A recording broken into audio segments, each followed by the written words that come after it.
Want to take a look at some 100% pure political desperation? Take it away, non-threatening female voiceover lady. For 20 years, Barack Obama followed a preacher of hate and said nothing is right raged against our country. Yep, they're going there. Reverend Wright is resurrected tonight in this ad airing in Ohio, Pennsylvania, and Florida, courtesy of a right-wing PAC called the National Republican Trust. With an increasingly impossible electoral map staring them in the face and a candidate limping and flailing toward Election Day, the Republican PACs are pulling out the bag of dirty tricks that's marked last resort. And they're not always so carefully discriminating about where they use these.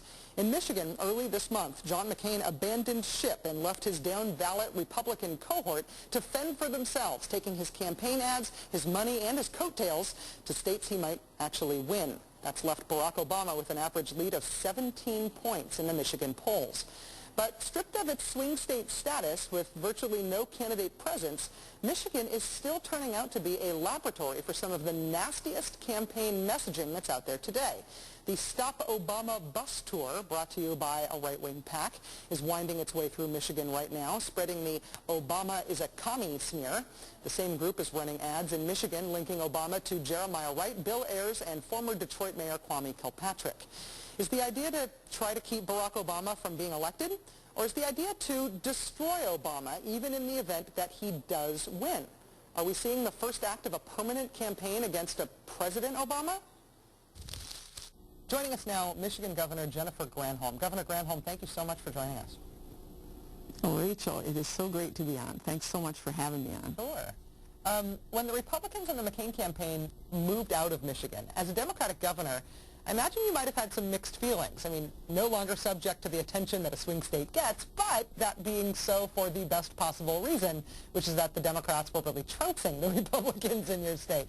The question I have, though, is whether you knew that the exit of the Republicans and the McCain campaign officially would create an opening for these third-party independent right-wing groups to stay in Michigan or to start in Michigan running some of these very, very nasty ads in your state.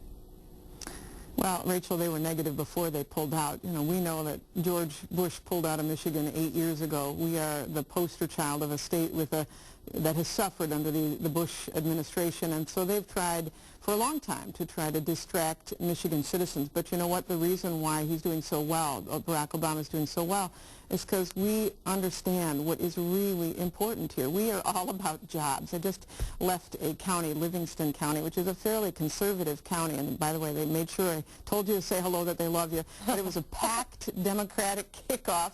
They were wall to wall. And this county should never be up for grabs, or at least certainly that we shouldn't have any Democratic House seats that are in play. But you know what? They pulled out the McCain people. They've left with only these negative attempts, and it's just not working.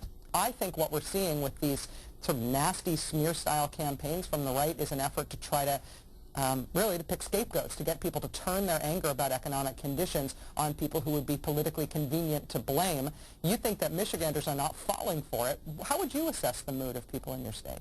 Well, I think we're mad as hell. I can tell you that. We are mad as hell that the President of the United States has engaged in strategies that have, I mean, really, he's ignored us, ignored manufacturing sector. If we had a president who would stand up for manufacturing, then we wouldn't be seeing the jobs go to China, India, Mexico. We are interested in fair trade. We're not afraid of trade. Bring it on. But we want fair trade policies. When McCain keeps trotting out the same policies as the Bush administration, well, no matter how many negative ads you run, you cannot pull the wool over people's eyes who have seen this firsthand. Governor Granholm, one last question for you. I know that you helped Joe Biden prep for his vice presidential debate against Sarah Palin by portraying Sarah Palin in sort of mock debates in debate prep for him. Has she actually turned out to be the kind of candidate you expected her to be when you had to study up on her and her record and her political tactics for portraying her in that debate?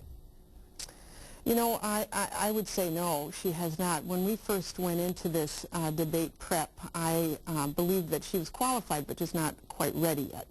And we, in fact, after that debate, and I think Joe Biden did a great job, we talked to each other and said, yeah, we really had it down.